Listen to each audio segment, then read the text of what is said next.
103세의 의사가 세상을 떠나기 전 마지막으로 쓴 책이 있습니다. 그 의사의 처방전에는 약 이름이 적혀 있지 않았습니다. 수치가 없었고 용량이 없었습니다. 처방전에는 단 하나의 단어만 있었습니다. 생기, 삶의 의욕, 살아갈 힘, 이 세상에 나를 끌어당기는 무언가. 병원에서 처방받는 것이 아니라 자기 안에서 찾아야 하는 것, 그리고 찾았다면 그 방향으로 살아가는 것. 103년을 살면서 이 의사가 발견한 건강과 행복의 비밀은 6가지였습니다. 그리고 그것은 모두 생기에서 시작해 생기로 끝납니다. 안녕하세요. 낭독산책입니다. 오늘 함께 읽어볼 책은 글래디스 맥게리가 쓰고 부키 출판사에서 출간한 나이 들수록 행복해지는 인생 태도에 관하여입니다. 원제는 The Well Lived Life, 잘 살아낸 삶이라고 번역할 수 있을 것 같습니다. 이주만 씨가 번역해 옮겼는데요.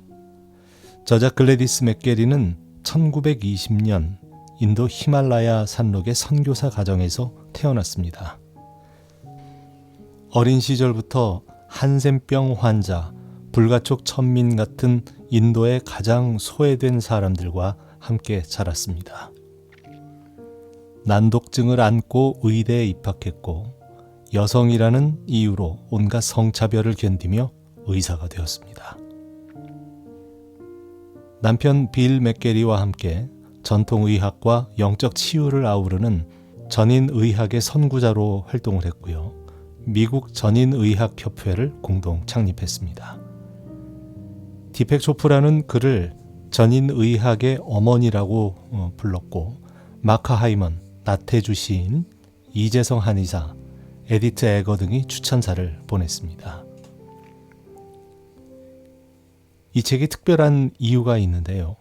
글래디스는 100세가 되던 해부터 이 책을 쓰기 시작했습니다. 그리고 2023년에 출간한 뒤 이듬해인 2024년에 세상을 떠났습니다. 향년 103세. 이 책은 103년을 살아온 의사이자 어머니이자 치유자가 마지막으로 남긴 삶의 지혜입니다. 책 한 권에 담긴 103년의 무게가 있습니다. 글래디스는 서문에서 이렇게 씁니다. 올해로 102세가 되었다. 의사인 내가 100년을 넘게 살아서인지 건강하고 행복하게 장수하는 비밀이 무엇인지 사람들이 자주 묻는다. 나는 그 비밀 6가지를 이 책에서 공유하겠다. 하지만 삶을 긍정하고 앞으로 나아갈 수 있는 사람도 당신이기 때문에 나머지는 당신에게 달려있다. 만약 내가 평생 해온 일을 요약하자면, 그리고 이 책을 쓴 목적을 한 문장으로 말하면 이렇다. 진정으로 살아있기 위해 내면의 생명력을 찾아 거기에 에너지를 집중하기. 글래디스는 이 책에서 자신이 직접 돌본 환자들의 이야기를 가득 담았습니다. 이들은 모두 자신을 치유하는 일에 능동적으로 참여했습니다. 기꺼이 관심을 전환하고 자기 안에서 발견한 생명력을 남김없이 동원했습니다. 글래디스는 이들 모두를 사랑으로 대했고 이들이 자신이 처한 문제를 똑바로 보도록 도왔습니다. 병이 나은 환자도 있었고요. 만성질환을 안고 살아가는 법을 배운 사람들도 있었습니다. 그리고 죽음을 맞은 이들도 있었죠. 하지만 이들은 모두 내면의 자아와 건강한 관계를 맺게 되었습니다. 살아갈 이유를 되찾았고 그리고 행복하게 살았습니다. 책에는 총 6가지 비밀이 담겨 있습니다. 건강하고 행복하게 오래 살기 위한 비밀인데요. 그건 특별한 음식도 운동법도 병약도 아닙니다. 그 비밀은 생각보다 훨씬 가까이에 자기 안에 있습니다. 자, 그럼 본격적으로 본문을 살펴보겠습니다. 첫 번째 비밀, 생기를 찾아라. 당신은 이 세상에 태어난 이유가 있다. 글래디스가 처음으로 생기를 발견한 건 어린 시절 히말라야 산록의 이동 캠프에서였습니다. 부모님은 인도의 가장 소외된 계층, 한센병 환자와 불가촉 천민을 찾아다니며 치료했습니다. 캠프가 열리면 전국 각지에서 환자들이 몰려들어 임시마을이 형성되었습니다. 어린 글래디스는 거기서 눈에 보이지 않는 에너지를 느꼈는데요. 사람들이 모여 서로를 돌보고 치유하는 그 공간에서 무언가가 활활 타오르는 느낌. 학교에서는 난독증으로 1학년을 2번 다니는 외톨이였고 왕따를 당하면서 매일 언덕길을 혼자 올라와 보모 아야의 품에서 울음을 터뜨리는 아이였습니다. 그런데 캠프에서만큼은 남달랐습니다. 살아있다는 느낌이 강렬하게 찾아왔는데요. 내가 여기에 있어야 한다는 느낌, 그것이 바로 생기였습니다. 생기는 단순한 기쁨이 아닙니다. 글래디스는 생기를 이렇게 설명합니다. 생기란 삶의 의욕이고 생명력이며 이 세상에서 내가 무언가를 해야 한다는 충동입니다. 살아있다는 느낌을 줄 뿐 아니라 실제로 몸과 마음을 치유하는 힘입니다. 반대로 생기가 고갈되면 몸도 마음도 병들기 시작합니다. 글래디스는 수십 년의 의사 생활을 통해 이 사실을 수없이 확인했습니다. 살아야 할 이유가 있는 사람은 회복됩니다. 그 이유가 사라진 사람은 아무리 좋은 약이 있어도 낫기 어렵습니다. 첫 번째 비밀은 바로 이겁니다. 누구나 이 세상에 태어난 이유가 있습니다. 그리고 그 이유를 찾아 살아갈 때 생기가 솟구칩니다. 글래디스는 한 환자 이야기를 합니다. 캐릭 린이라는 환자는 5번의 유산을 겪었는데요. 6번째 임신에서도 같은 시점에서 하혈이 시작되었습니다. 의학적으로는 어쩔 수 없는 상황처럼 보였습니다. 하지만 글래디스는 단순히 증상을 다스리는 게 아니라 캐릭 린에게 물었습니다. 당신이 지금 이 아이에게 진정으로 원하는 건 뭔가요? 그 질문이 치유의 시작이었습니다. 생기는 목적과 연결될 때 힘을 발휘합니다. 문제는 대부분의 사람이 자신의 목적을 모른다는 겁니다. 좀 더 정확히 말하면 목적이 항상 거창해야 한다고 오해한다는 사실입니다.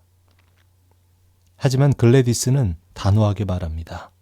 목적은 화려할 필요가 없습니다. 정원을 가꾸는 일일 수도 있고 아이들의 이야기를 경청하는 일일 수도 있습니다. 요리가 될 수도 있고 낯선 사람에게 길을 알려주는 작은 친절이 될 수도 있죠. 그게 무엇이든 생기를 불러일으키는 그 무언가가 바로 목적입니다. 글래디스의 생기는 어릴 때부터 명확했습니다. 부모님처럼 의사가 되어 아픈 사람들을 돕겠다는 열망. 난독증으로 1학년을 2번 다닐 때도 왕따를 당하던 시절에도 이 생기는 꺼지지 않았습니다. 인도에서 미국으로 이민 온 직후 오하이오주의 의과대학에 입학했을 때 여학생이라는 이유로 온갖 차별에 시달렸습니다. 수석 레지던트는 노골적으로 적대감을 드러냈습니다. 당직을 설 때 잠잘 수면실도 없어 엑스레이 테이블 위에서 자야 했습니다. 임신 중에 갑자기 입덧이 나서 옷장에 숨어 구토를 하기도 했죠. 그때 청소부 루실이 말없이 대신 처리해 주어 겨우 상사의 호출에 응할 수 있었습니다. 그 모든 것 속에서 쓰러지지 않게 한 것은 생기였습니다. 내가 왜 여기에 있는지 알고 있었기 때문입니다. 글래디스는 말합니다. 자신의 생기가 무엇인지 모른다면 그걸 찾는 것이 먼저입니다. 어떤 일을 할 때 시간 가는 줄 모르는가? 어떤 사람 곁에 있을 때 에너지가 솟아나는가? 아무런 보상이 없어도 기꺼이 하고 싶은 일이 무엇인가? 그 질문들 안에 답이 있습니다. 그리고 생기를 찾았다면 그 방향으로 나아가야 합니다. 나이와 상관없이, 조건과 상관없이 말이죠. 이 책에서 가장 중요한 개념은 하나입니다. 생기가 없는 삶은 길이가 아무리 길어도 잘 살아낸 삶이 아닙니다. 반대로 생기가 있는 삶은 길이가 짧아도 충만합니다. 그리고 생기는 언제나 자기 안에 있습니다. 단지 찾아야 하는 거죠. 글래디스는 간디와의 만남을 이 책에서 이야기합니다. 1930년대 초 인도에서 미국으로 가는 기차 안에서였습니다. 창밖으로 긴 행렬이 보였습니다. 여성들은 가장 좋은 옷을 차려입었고 아이들은 꽃을 던지며 춤을 추었습니다. 열차 앞쪽 1등 칸 손님들은 아무 일 없는 것처럼 가만히 앉아 있었지만 글래디스가 탄 3등 칸에서는 사람들이 창문 밖으로 뛰어내려 행진에 가세했습니다. 기차가 행렬을 따라잡자 한 왜소한 남성이 나무지팡이를 짚으며 선두에서 걸어가고 있었습니다. 자신의 삶과 목적에 온전히 집중한 채 느릿느릿 걷는 그의 얼굴은 땡볕 아래서도 환했습니다. 간디였습니다. 그 순간 간디는 잠깐이지만 어린 글래디스의 얼굴을 똑바로 바라보았습니다. 그날 간디가 발산한 사랑은 너무나 강렬하고 깊어서 90년이 지난 지금도 글래디스의 안에 생생하게 살아있다고 합니다. 생기가 있는 사람은 그렇습니다. 그 존재 자체가 다른 사람의 생기를 깨웁니다. 생명은 끊임없이 움직인다. 막힌 것을 흘려보내라. 두 번째 비밀은 생명의 본질에 관한 겁니다. 생명 자체는 끊임없이 움직입니다. 글래디스가 진료실에서 만난 마리아라는 환자가 있었는데요. 두 아이를 둔 젊은 엄마로 깊은 우울증에 빠져 있었죠. 소파에서 일어나는 것조차 힘겨운 상태, 온 세상이 자신을 짓누르는 느낌.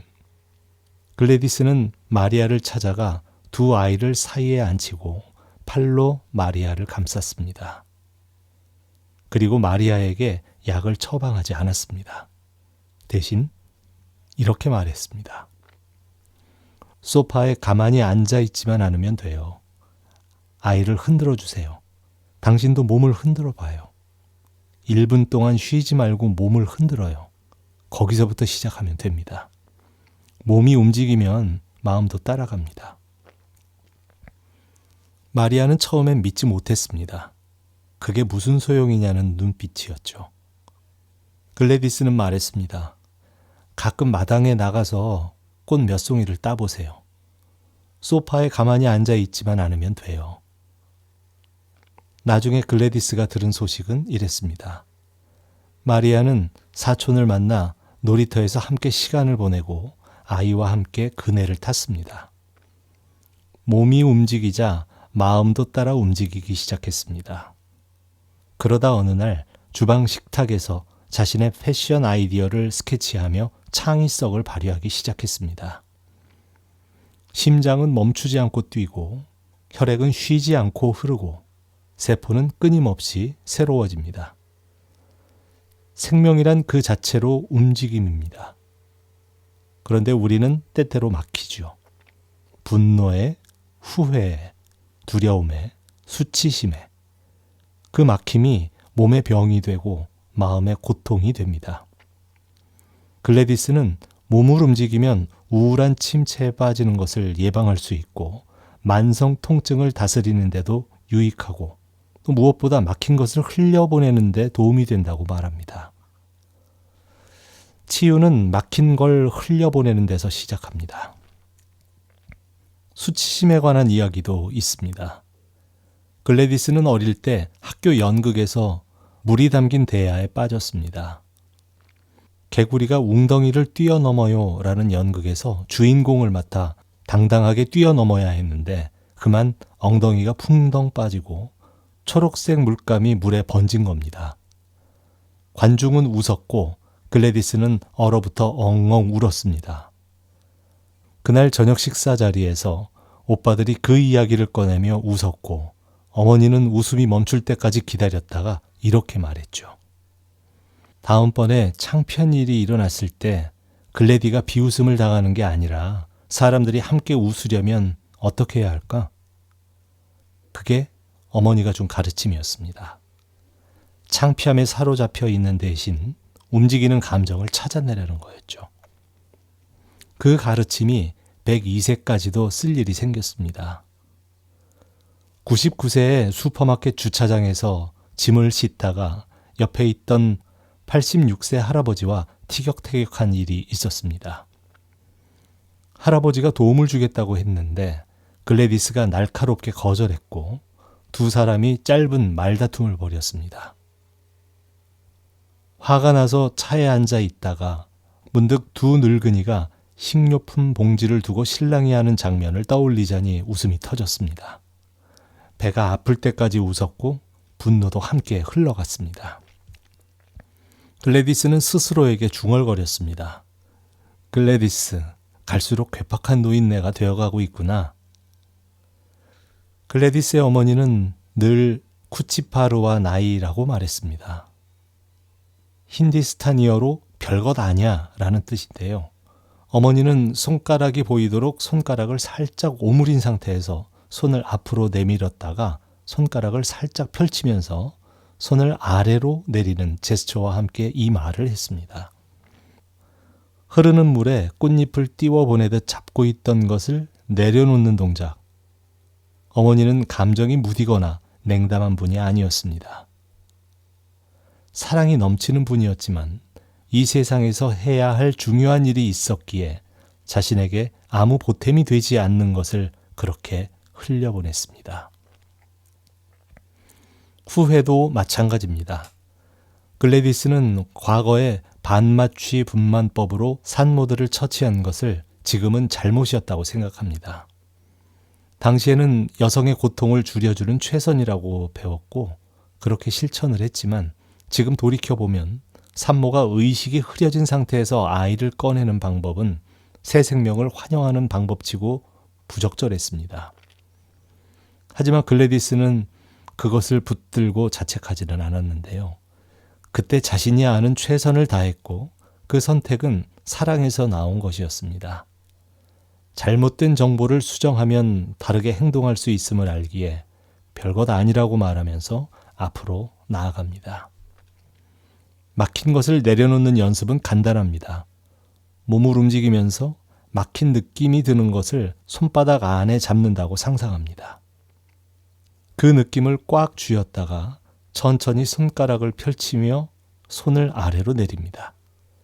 꽃잎을 물에 띄워 보내듯 별것 아니야. 이 단순한 동작과 말이 생명이 다시 흐르게 합니다. 생명은 흐릅니다. 막힌 걸 놓아버릴 때 다시 흐르죠. 세 번째 비밀입니다. 사랑은 가장 강력한 치료약입니다. 이 말이 진부하게 들린다면 글래디스가 직접 목격한 사례들을 들어보시죠. 30대 초반의 초등학교 교사 수전은 사고로 척추를 심하게 다쳤습니다. 의사들은 신체 기능 회복이 불가능하다고 말했는데요. 전문의인 친오빠마저 같은 말을 했습니다. 수전은 목부터 다리까지 붕대로 고정된 채 눈썹과 눈만 움직일 수 있는 상태였습니다. 병실은 꽃과 카드로 가득했고 많은 사람이 찾아왔습니다. 그러나 수잔의 고통받는 영혼은 숨길 수가 없었죠. 밝게 보이려고 억지로 애쓰는 것도 감출 수가 없었습니다. 글래디스는 수전의 침대맡에 의자를 끌어다 앉았습니다. 그리고 그냥 앉아 있었습니다. 수전의 두려움을 밀어내지 않고 그대로 느꼈습니다. 그리고 이야기를 들었습니다. 사랑하는 마음을 담아 수전의 걱정을 감싸주었습니다. 수전이 얼마나 사랑받는 사람인지, 얼마나 많은 이들에게 중요한 존재인지 이야기해 주었습니다. 글래디스의 첫 질문은 이것이었습니다. 내가 도와줄 일이 있을까요? 치료를 시작하는 게 아니라 수전이 스스로 무언가를 할 수 있다는 사실을 상기시키는 질문이었습니다. 글래디스는 사랑과 두려움이 동전의 양면이라고 말합니다. 사랑이 들어오면 두려움이 나가고 두려움이 들어오면 사랑이 차단됩니다. 한 아이가 수영을 두려워했습니다. 물이 코로 들어온다며 목욕조차 거부했죠. 수영 강사가 가르쳐준 방법은 단 하나였습니다. 계속 허밍을 하면 된다는 것이었습니다. 소리를 내는 한 코로 물이 들어올 수 없습니다. 엄마는 깨달았습니다. 정말 쉬운 원리야. 계속 허밍을 하면 코로 물을 들이마실 수가 없잖아. 소리를 내다가 숨이 차면 수면 위로 올라오면 되는 거야. 사랑과 두려움의 관계도 같습니다. 사랑이 흐르는 한 두려움이 그 자리를 차지하지 못합니다.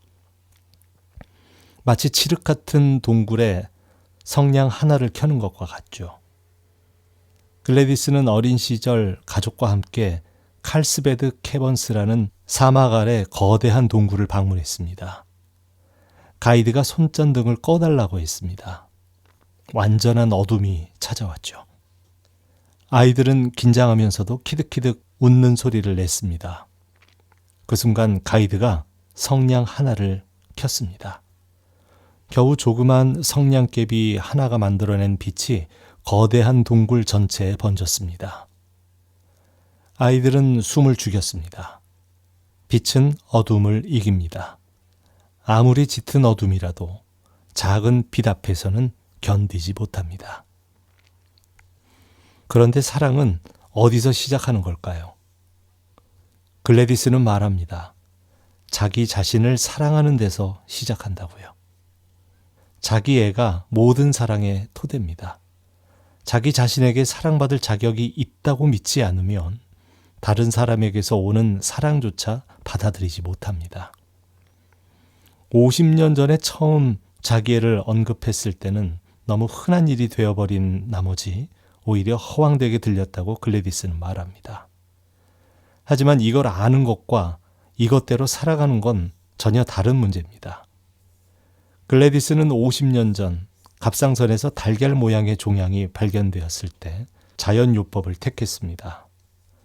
명상하고 꿈에서 지침을 받고 꿈에 나온 식물로 매일 치료했습니다. 바쁜 일정을 줄이고 집중적인 단식요법과 기도를 병행했습니다. 7개월 후에 종양이 완전히 사라졌습니다. 그리고 50년 뒤 유방암 진단을 받았을 때는 서양 의학을 택했습니다. 두 선택은 달랐지만 같은 마음에서 나왔습니다. 내 몸은 놀랍기 그지없습니다. 나는 내 몸을 사랑합니다. 암세포에 화가 나지 않았습니다. 두려워하지도 않았습니다. 암 전문의, 외과의와 팀을 이루어 종양을 제거하면서 글래디스는 자신은 나 자신을 사랑하고 건강을 회복하는 모습을 시각화하는 일을 맡았습니다. 수술 전 몇 주 동안 종양과 대화를 나누었습니다. 글래디스는 환자들에게도 이렇게 말했습니다. 정원사가 나무에서 필요 없는 가지를 잘라낼 때 나무의 생명에 더는 보탬이 되지 않는 부분을 제거하는 겁니다. 정한 목적을 이루고 효용을 다한 거죠. 치유란 적을 물리치는 게 아니라 사랑으로 대화하는 것이라고요. 또 다른 환자 이야기가 있습니다. 글래디스가 1970년대에 전인의학 워크숍을 진행할 때 찾아온 여성이었는데요. 남편이 아들을 성폭행하는 것을 목격하고 즉시 이혼했지만 출소한 남편이 아이들을 납치해 갔습니다.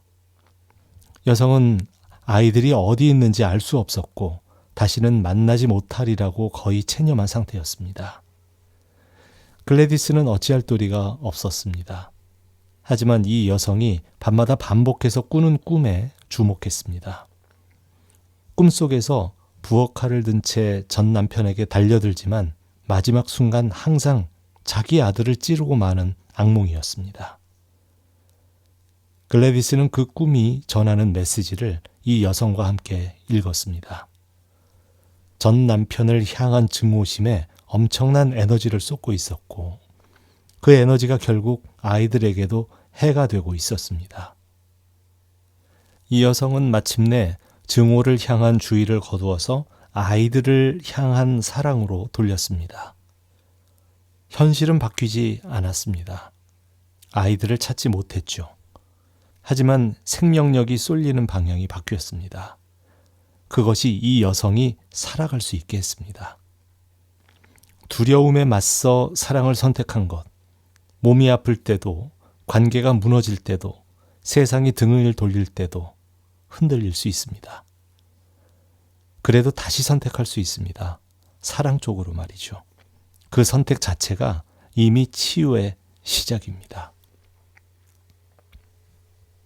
네 번째 비밀입니다. 당신은 결코 혼자가 아니다. 공동체 안에서 꽃피는 건강. 하버드대 성인 발달 연구가 있습니다. 수십 년에 걸쳐 성인의 삶을 추적한 이 연구의 결론은 이것이었습니다. 50세 이전에 형성한 질 좋은 인간관계는 80세에 건강하고 행복한 삶을 이끄는 가장 중요한 변수입니다. 돈도 지위도 유전자도 건강 습관도 아니었습니다. 바로 관계입니다. 삶은 사람들과의 관계에서 비롯하고 관계 안에서 유지되고 새로운 관계 안에서 새로워집니다. 우리가 공동체의 생명력에 일조하고 그 생명력의 혜택을 받을 때 가장 행복하고 건강합니다. 글래디스는 수십 년 동안 하나의 꿈을 품었습니다.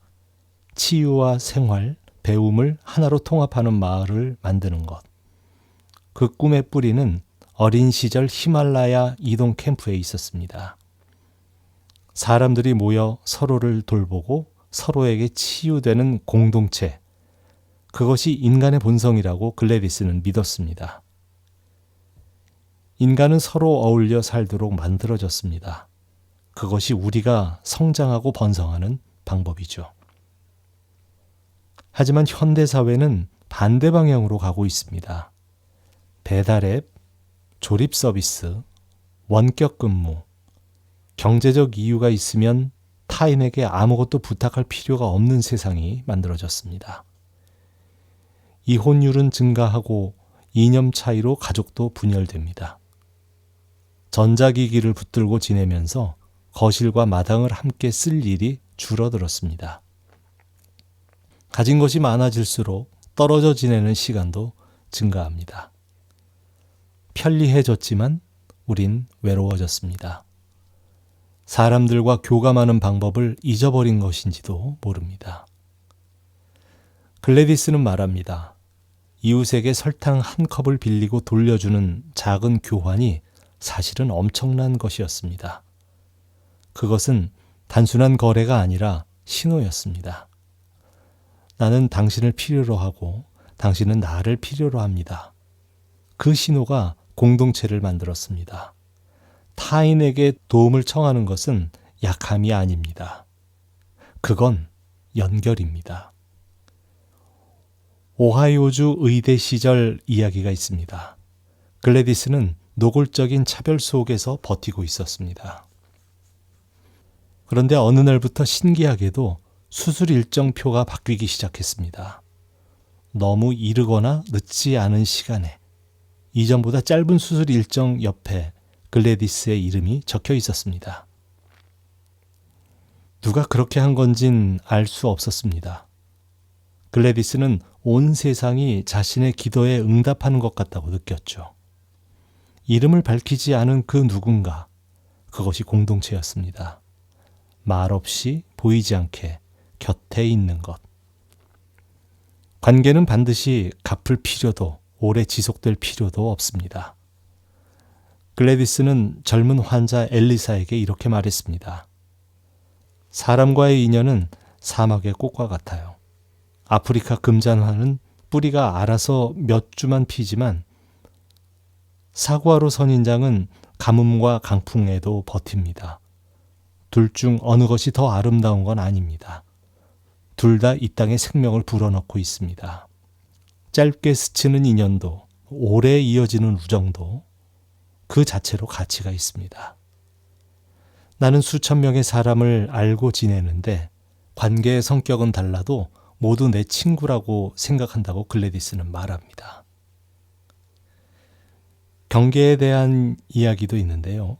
글래디스의 언니 마가릿은 시어머니의 잦은 잔소리에도 흔들리지 않았습니다. 시어머니는 아이를 낳는 방법부터 하나하나 지적했습니다. 언니는 아기를 무릎으로 반동을 주며 얻으면서 시어머니의 말을 들으며 이렇게 말했습니다. 거기에 쏟을 에너지가 없어. 여기 우리 아기한테 모든 에너지를 쏟아야 하거든. 그건 냉담함이 아니었습니다. 에너지를 어디에 쓸지 스스로 선택한 거였죠. 공동체 안에 있으면서도 자신을 잃지 않는 법. 그것이 건강한 경계입니다. 불완전한 관계를 피하지 마십시오. 흙먼지 속에서 자란 아이가 면역이 강하듯 불완전하고 때로는 피곤한 인간관계가 우리를 더 강하게 만듭니다. 너무 청결하게 자신을 보호하면 오히려 면역이 약해지죠. 경청도 공동체를 만드는 힘입니다. 글래디스는 경청의 기술이 평생 자신에게 도움이 되었다고 말하고 있습니다. 진심으로 타인의 이야기에 귀를 기울이면 그 사람의 관점과 어려움을 이해하는 데 도움이 됩니다. 우리가 성심으로 상대방 이야기를 들어줄 때 그 사람은 우리에게 마음을 열죠. 이야기를 들어주는 건 우리가 주변 사람을 위해 할 수 있는 가장 중요한 일 가운데 하나입니다. 화려한 조언이나 해결책보다 조용히 곁에 앉아서 듣는 것이 더 큰 치유가 될 때가 많습니다. 글래디스는 수천의 침대맡에서 바로 그걸 했습니다. 앉아서 들었습니다. 그것이 시작이었죠. 삶의 흐름에 저항하지 마라. 인생을 스승으로 삼아라. 5번째 비밀입니다. 삶의 흐름에 저항하지 마십시오. 글래디스가 사춘기에 접어들던 무렵이었습니다. 난독증으로 싸움꾼이 되었고 형제 자매를 제외하면 친구가 한 명도 없었습니다. 어느 날 아침 침대에 누워 스스로 인정했습니다. 내가 행동을 바꾸지 않으면 평생 친구 하나 없이 지내게 될 거야. 그리고 결심했습니다. 내게 주어진 삶과 싸우지 말자. 수긍하기 힘든 상황에 부딪혔을 때 그것과 싸우는데 에너지를 쓰기보다 이 어려운 상황에서 내가 배울 만한 교훈이 무엇인지를 찾는데 에너지를 쏟자.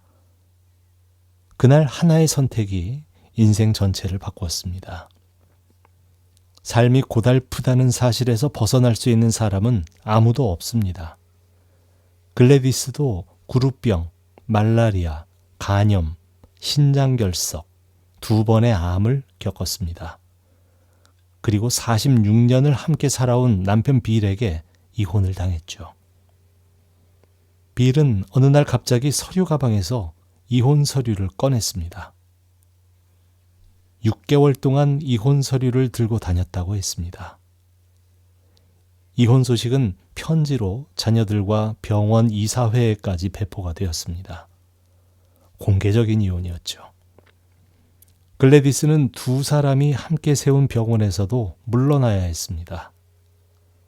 46년의 결혼 생활이 하루아침에 아무것도 아닌 것처럼 무너지는 느낌이었습니다. 그날 글래디스는 피닉스 도심을 가로질러 차를 몰다가 핸들을 붙잡고 비명을 질렀습니다. 거의 10분 동안 신음이 으르렁거리는 소리로 바뀌었고 마침내 사나운 짐승이 울부짖는 소리가 되었습니다. 그리고 어느 순간 잠잠해졌습니다. 그 순간 내면에서 다른 목소리가 들려왔습니다. 글래디스는 이 내면의 목소리를 글래디스 박사라고 부릅니다. 더 현명한 자신, 아무리 고통스러워도 내면의 이 목소리는 사라지지 않았죠. 그 목소리가 말했습니다. 글래디, 엄마가 항상 말씀하셨지. 사람을 이해하려면 그 사람 입장이 되어 봐야 한다고. 이런 상황에서도 여전히 감사할 거리는 있어.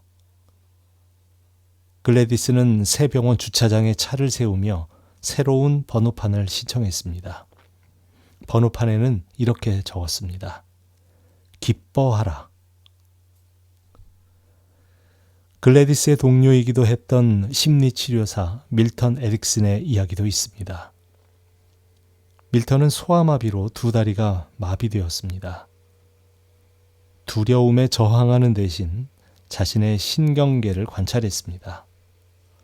오랜 시간 홀로 담금하며 정신과 신경계에 관해 많은 사실을 깨달았고 무의식 속 근육 기억을 이용해 다시 걸을 수 있다는 이론을 세워 자신의 몸에 실험했습니다.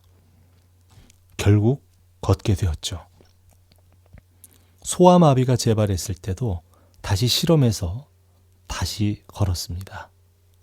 두 번째 소아마비는 더 심각했지만 그 고통의 시간이 밀턴을 더 위대한 치료사로 만들었습니다. 억울하고 무서운 상황을 스승으로 삼은 것이 기적을 만들었죠. 루푸스를 앓는 두 환자의 이야기도 있습니다. 제닛과 로라, 같은 병을 앓았고 같은 고통을 겪었습니다. 하지만 제닛은 루푸스를 자신의 스승으로 삼았습니다. 증상이 뭔가를 가르쳐준다고 받아들였죠. 삶의 목적을 찾아 거기에 몰입을 했고 도움이 되지 않는 것들에는 별것 아니야 라고 말하며 작별을 고했습니다. 루푸스는 제닛에게 생명력을 고갈시키기보다 오히려 생명력을 되찾게 해주는 계기가 되었습니다. 반면 로라는 달랐습니다. 자동차 번호판에 루푸스라고 새겼습니다. 극복하려는 것을 자신의 정체성으로 삼은 거죠. 그리고 루푸스를 내면화할수록 증상도 더 심해졌습니다. 두 사람의 차이는 증상의 차이가 아니었습니다. 삶을 대하는 자세의 차이였죠. 만성 통증을 앓는 환자, 사릿의 이야기도 등장하는데요. 사릿은 오른쪽 어깨에 만성 근육 긴장과 통증을 겪고 있었습니다. 글래디스가 어릴 때 소프트볼을 했냐고 묻자 사릿의 표정이 굳었습니다. 소프트볼은 자신이 원했던 것이 아니라 아버지가 원했던 거였죠. 진짜 하고 싶었던 건 무용이었습니다. 글래디스는 제안했습니다. 일상에서 공연이 아니라 그냥 이유 없이 춤추는 시간을 가져보라고요. 사릿은 재택근무 중에 5분씩 춤추며 쉬는 시간을 만들었습니다. 그러자 어깨 근육이 서서히 풀리기 시작했죠. 통증은 사릿에게 전하는 메시지였습니다. 당신에게는 춤출 능력이 있습니다. 그리고 그 메시지를 알아차리고 반응하는 선택은 자기 자신만이 할 수 있었습니다. 인생이 던져주는 모든 시련에는 가르침이 있습니다. 그걸 스승으로 삼을 때 무너지지 않습니다. 저항은 에너지를 소모하죠. 수용은 에너지를 돌려줍니다. 힘든 상황에서 이 경험이 내게 뭘 가르치려고 하는가 라고 묻는 순간 관점이 바뀝니다. 그리고 관점이 바뀌면 삶이 바뀝니다. 나이 들수록 더 나아진다. 완성을 향한 여정. 6번째 비밀입니다. 나이 들수록 더 나아집니다. 우리가 사는 사회는 젊음을 숭배합니다. 나이 드는 걸 상실로 보죠. 잃어가는 기능, 흐려지는 기억, 느려지는 몸. 그 관점에서 보면 노화는 쇠퇴입니다. 젊어지려는 노력, 노화를 막으려는 의학, 나이를 숨기려는 문화. 하지만 글래디스는 정반대로 말합니다. 나이 들수록 삶의 목적에 더 가까워집니다. 해가 지날수록 우리는 더 나은 존재가 되죠. 이것은 위로가 아닙니다. 글래디스가 103년을 직접 살아내며 확인한 사실입니다. 그 근거는 무엇일까요? 나이가 들면서 잃는 것은 껍데기입니다. 젊을 때 사회가 요구하는 역할을 수행하느라 쌓아 올린 페르소나를 걷어내면 진정한 자아가 드러납니다. 해가 지날수록 중요한 일은 잃어버린 기능을 보완하는 것이 아니라 진정한 자아를 받아들이는 겁니다. 나이 드는 것은 상실이 아니라 완성입니다. 글래디스의 아버지는 88세에 재혼했습니다. 첫 아내인 글래디스의 어머니가 세상을 떠난 뒤 마더 데니얼스라고 불리던 안사돈과 친구가 되었고 결혼을 발표했습니다. 두 사람의 합의는 단순했습니다. 힘든 일은 되도록 멀리하고 재미나게 살자. 두 분은 평생 제대로 놀아본 적이 없다고 느꼈기 때문이죠. 사명에 충실한 삶을 살았기에 진짜 즐거운 시간이 없었습니다. 아버지가 세상을 떠나기 전 마지막 2년 동안 마더 데니얼스는 자수를 뜨고 아버지는 체스를 두며 즐거운 시간을 보냈습니다. 그 두 해가 아버지의 인생에서 가장 가벼웠습니다. 마지막 순간이 임박했음을 깨달은 아버지는 어머니 곁에 묻히고 싶다고 했고 마더 데니얼스는 그 마음을 이해해 주었습니다. 글래디스 자신은 102세에 이 책을 썼습니다. 시력이 약해져 운전도 어렵고 글도 읽기 힘들었죠. 그래서 오디오북을 들었습니다. 운전을 못하게 되자 어디로 가야 할지 상상하는 시간이 오히려 늘었습니다. 글래디스는 그것에 감사했습니다. 새로운 방식으로 세상을 만날 기회가 생긴 것이라고 생각하면서요. 100년 넘게 사용한 눈이 이제 운전에 부적합할 만큼 기능이 저하되었지만 안반 변성을 앓는 환자들을 이전보다 훨씬 깊이 이해하게 되었죠. 꿈도 그랬습니다. 나이 들수록 꿈 내용이 더 풍성해졌습니다. 무의식이 더 깊게 말을 걸기 시작했죠. 삶이 깊어질수록 내면의 목소리도 깊어졌습니다. 한 번은 꿈을 꾸었는데 어린 글래디스가 일요일에 찬송가가 아닌 노래를 부르다가 들킬까 봐 걱정했습니다. 그런데 꿈에서 예수님이 나타나 웃으시더니 계속 노래를 부르라고 격려하셨습니다. 잠에서 깬 글래디스는 깨달았습니다. 자신의 목소리를, 자신만의 노래를 신뢰해야 한다는 사실을요. 이 꿈이 없었다면 이 책은 완성되지 못했을 거라고 글래디스는 말합니다.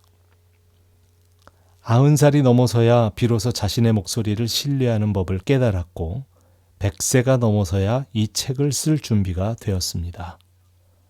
더 젊을 때는 쓸 수 없었던 책이었죠. 글래디스가 이혼 후 찾아간 공간이 있습니다. 오크 크리크 캐니언. 글래디스가 중요한 결정을 앞두고 즐겨 찾던 장소였는데요. 그곳에서 홀로 앉아 울고 기도하고 내면의 목소리를 들었습니다. 그리고 새 번호판을 달고 새 병원을 열었죠. 비리 내린 결정을 바꿀 수는 없었지만 자신의 반응은 바꿀 수 있었습니다. 그것이 생기를 다시 불러온 선택이었습니다. 나이 들어서도 다시 시작할 수 있다는 증거였죠. 글래디스는 말합니다. 가장 두려운 것은 죽음이 아닙니다. 살아있는 동안 생기를 잃어버리는 겁니다. 생기가 있는 한 나이는 숫자일 뿐이죠.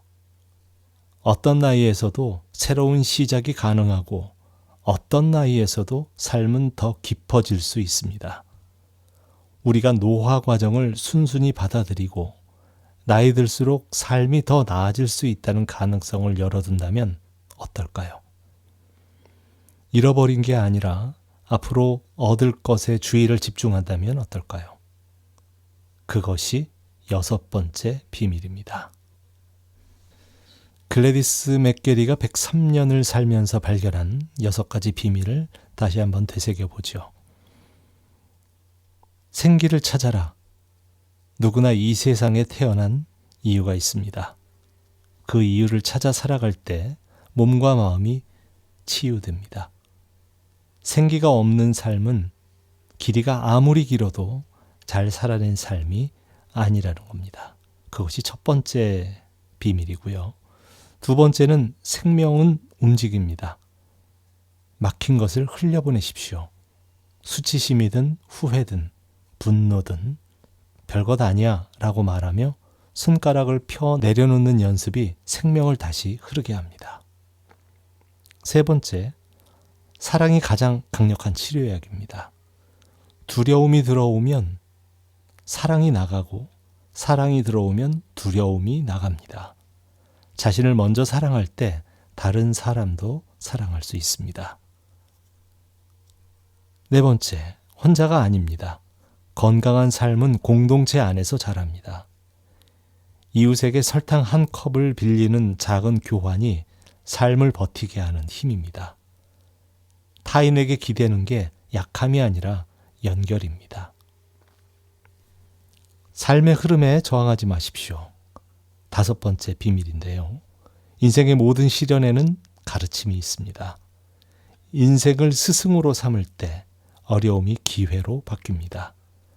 그 어떤 상황에서도 내면에는 더 현명한 자신이 존재합니다. 마지막으로 6번째, 나이 들수록 더 나아집니다. 해가 지날수록 삶의 목적에 더 가까워집니다. 나이 드는 게 상실이 아니라 완성입니다. 잃어버린 게 아니라 앞으로 얻을 것에 주의를 집중하십시오. 이 6가지 비밀은 모두 하나의 뿌리에서 나왔습니다. 바로 생기, 자신이 살아있는 이유를 알고 그 이유 쪽으로 나아가는 것. 글래디스는 그걸 103년 동안 직접 증명하며 살았습니다. 그리고 마지막으로 이 책 한 권에 담아 남겼습니다. 6가지 비밀은 따로따로 존재하지 않습니다. 서로 얽혀 있는데요. 생기를 찾으면 움직이게 되고요. 움직이면 막힌 것들이 흘러갑니다. 막힌 것이 흘러가면 두려움이 줄고 두려움이 줄면 사랑이 들어옵니다. 사랑이 커지면 연결이 깊어지고 연결이 깊어지면 시련도 스승이 됩니다. 시련이 스승이 되면 나이 드는 게 더 이상 두렵지 않습니다. 그렇게 6가지 비밀은 하나의 순환을 이루게 됩니다. 생기에서 시작해서 나이 들수록 더 나아지는 삶으로 그 순환 안에서 103년이 흘렀습니다. 오늘 책을 덮기 전에 한 가지 질문을 스스로에게 해봅니다. 지금 이 순간 내 생기는 어디에 있을까요?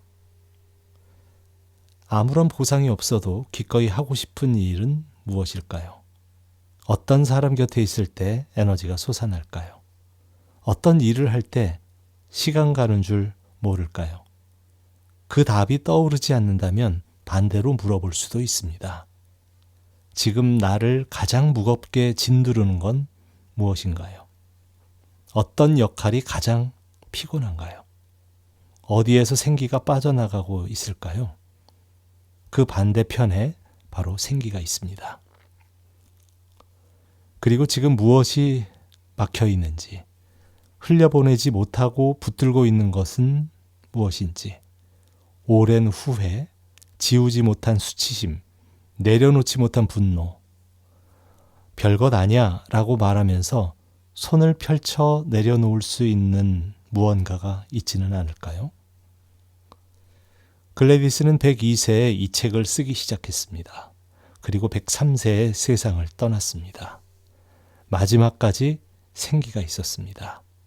처방전은 마지막까지 같았습니다. 살아있는 동안 생기를 찾아 그 방향으로 가라.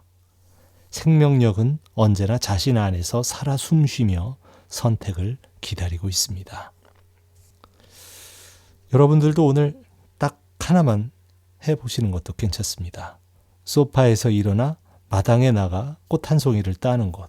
마음속 오래된 원망 하나에 별것 아니야 라고 속삭여보는 것. 반마취 수술법을 쓰던 자신에게 그때는 그게 최선이었어 라고 말해주는 것. 큰 결심이 아니어도 됩니다. 작은 방향 전환 하나가 생명이 다시 흐르게 합니다. 오늘 함께 산책해본 책은 글래디스 맥게리의 나이 들수록 행복해지는 인생 태도에 관하여였고요. 부키 출판사에서 만나볼 수 있습니다. 생기가 있는 삶은 나이에 상관없이 언제든 시작할 수 있습니다. 어떤 나이에서도 삶은 더 깊어질 수 있고요. 또 나이 드는 것이 상실이 아니라 완성이라고 103세의 의사는 말했습니다. 글래디스는 세상을 떠나기 얼마 전까지도 환자를 보았습니다. 103년의 삶이었지만 마지막까지 진료실에 있었습니다. 인도 히말라야 이동 캠프에서 아픈 이들 사이에서 무언가가 타오르는 느낌을 받은 그 어린 소녀가 평생 그 느낌을 따라 살았고요. 마지막 순간까지도 그 방향을 잃지 않았죠. 그게 바로 생기였고 그 생기로 103년이 충만했습니다. 어쩌면 우리는 이런 생각이 들 수도 있습니다. 글래디스는 특별한 사람이야. 나하고는 다르지. 하지만 글래디스는 자신이 특별한 것도 아니고 그냥 생기가 있었을 뿐이라고 말합니다. 그리고 그 생기는 누구 안에나 있고 단지 찾아야 하고 찾았다면 그 방향으로 가야 하고 그것이 전부일 뿐이라고 말이죠. 잘 살아낸 삶은 길이로 측정되지 않습니다. 생기로 측정됩니다. 그리고 생기는 지금 이 순간에도 자기 안에서 기다리고 있습니다. 네, 여러분의 구독과 좋아요는 낭독 산책을 계속 걷게 하는 힘이 됩니다. 오늘 함께 해주셔서 감사드리고요. 지금까지 타마와 함께 했습니다. 다음 시간에 또 뵙겠습니다. 고맙습니다.